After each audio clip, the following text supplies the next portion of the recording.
أما بعد فأعوذ بالله من الشيطان الرجيم بسم الله الرحمن الرحيم قال الله تبارك وتعالى في الكلام المجيد والفرقان الحميد إن الله وملائكته يصلون على النبي يا أيها الذين آمنوا صلوا عليه وسلموا تسليما مل کے پڑھیے الصلاۃ والسلام علیک یا سیدی یا رسول اللہ، الصلاۃ والسلام علیک یا حبیب اللہ، الصلاۃ والسلام علیک یا نبی اللہ وعلی آلک واصحابک یا خاتم النبیین۔ بعد از حمد و صلات ابابی ذکر اللہ رب العزت کا کروڑہا مرتبہ شکر ہے کہ جس مالک لم یزل نے ہمیں اشرف المخلوقات بنا کر اس نبی رحمت صلی اللہ علیہ وسلم کا امتی بنایا کہ جن کا امتی بننے کے لیے بڑے جلیل القدر انبیاء کرام دعائیں کرتے رہے۔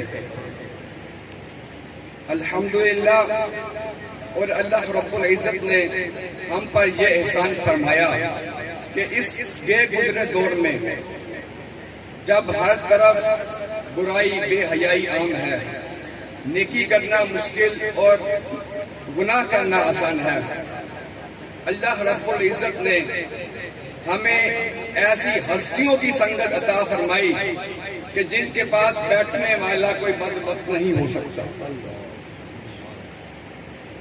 آپ کے سامنے مسند صدارت پر تشریف فرما میرے مرشد گرامی پیر طریقت رہبر شریعت منبع علم و حکمت پیر محمد ظفر عباس محمدی سیفی صاحب دامت برکاتہم العالیہ۔ حضور، میرے پاس الفاظ نہیں کہ میں آپ کا کیسے شکریہ ادا کروں، اور میری یہ اوقات بھی نہیں کہ میں آپ کے سامنے کچھ بیان کر سکوں۔ مجھے جو بھی نیکی ملی آپ ہی کی نسبت سے ملی، اور یہ جو علم قرآن کو آگے پھیلانے کا جذبہ ملا یہ بھی آپ کی نسبت ہی کا صدقہ ہے۔ حضور، آپ ہمارے پاس یہاں تشریف لائے، میرے پاس الفاظ نہیں، میں کیسے آپ کا شکریہ ادا کروں۔ یہ ہمارے لیے بہت بہت فخر کی بات ہے۔ اور ساتھ ہی مسند پر تشریف فرما میرے استاد محترم، میرے محسن حضرت علامہ مولانا ڈاکٹر مفتی مظہر عباس محمدی سیفی صاحب دامت برکاتہم العالیہ۔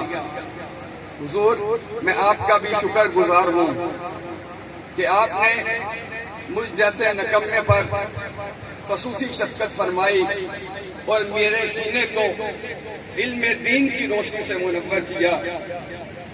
حضور، اگر آپ مجھے نہ ملتے تو میں پتہ نہیں کہاں ہوتا۔ آپ یہاں تشریف لائے، میں آپ کا بھی شکریہ ادا کرتا ہوں۔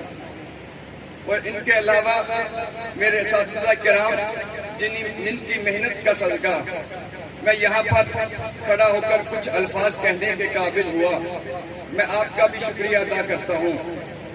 اور سٹیج پر تشریف فرما تمام علماء کرام، مہمانان گرامی اور قرب و جوار سے تشریف لائے ہوئے تمام دوست، میں آپ سب کا شکریہ ادا کرتا ہوں کہ آپ یہاں تشریف لائے۔ ابابی ذکر اس جامعہ کی بنیاد 2001 میں میرے والد محترم اور ان کے کچھ ساتھیوں نے رکھی، لیکن قدرت کو کچھ اور منظور تھا۔ 2003 میں میرے والد محترم کا وصال ہو گیا، اس کے بعد یہ گلشن ویران ہو گیا، لیکن میری والدہ محترمہ کی دعاؤں کا صدقہ، ان کے صبر اور استقامت کا صدقہ ان کی دعا وہ ہر وقت یہی دعا فرماتی تھی کہ یا اللہ میرے بچوں کے ساتھی جو ہوں وہ نیک ہوں. تو ان کی دعاؤں کا صدقہ اللہ رب العزت نے مجھے یہ ہستیاں عطا فرمائیں. میں ان کے قدموں میں بیٹھا تو الحمدللہ مجھے کچھ نیکی ملی. تو یہ سب میری والدہ کی دعائیں ہیں. تو ان کے ساتھ میرے والد محترم کے وصال کے بعد 20 سال تک یہ گلشن ویران رہا. تو میرے مرشد کریم کی نظر کرم، نظر فیض نظر سے آج الحمدللہ ہم دوبارہ اس جامعہ کا افتتاح کر رہے ہیں، جس میں ہم آج 4 شعبہ جات کا افتتاح کر رہے ہیں. پہلا ناظرۃ القرآن، جس کی کلاس صبح فجر کی نماز کے بعد 1 گھنٹہ اور نماز عصر کے بعد 1 گھنٹہ جہاں پر ہوگی. اس کے بعد دوسرا شعبہ حفظ القرآن، جس کی کلاس صبح 7:30 سے شام 4:30 بجے تک ہوگی، جس کے الحمدللہ 12 طلباء جو یہاں پر موجود ہیں ان سے ہم اس جامعہ کا افتتاح کر رہے ہیں. اور تیسرا شعبہ ہے تجوید القراءت. وہ آپ نے قاری صاحب سے ابھی تلاوت سماعت فرمائی. قاری جمیل صاحب یہ انشاءاللہ العزیز اس جامعہ میں ہفتے میں 2 دن تجوید و قراءت کی کلاس لینے کے لیے جڑا والا سے یہاں تشریف لایا کریں گے. اور چوتھا شعبہ جو ہم شروع کر رہے ہیں وہ ہے مدرسۃ البالغان. مغرب کی نماز کے بعد صرف 45 منٹ جو ہمارے بڑے بھائی ہیں، بزرگ ہیں، جنہوں نے پہلے قرآن کریم نہیں پڑھا ہوا، ان کو ہم قرآن کریم پڑھائیں گے. اور جو ضروریات زندگی کے مسائل ہوں گے وہ سکھائیں گے. تو یہ سب میرے مرشد کریم کی نظر کرم کی وجہ سے ہے. تو آپ سب دوستوں کا میں پھر شکریہ ادا کرتا ہوں کہ آپ نے یہاں پر تشریف لا کر مجھے یہ بتایا کہ یہ ادارہ چلانے کے لیے تم اکیلے نہیں ہو بلکہ ہم سب آپ کے ساتھ ہیں. میں آپ کا دل کی اتھاہ گہرائیوں سے شکریہ ادا کرتا ہوں. والسلام.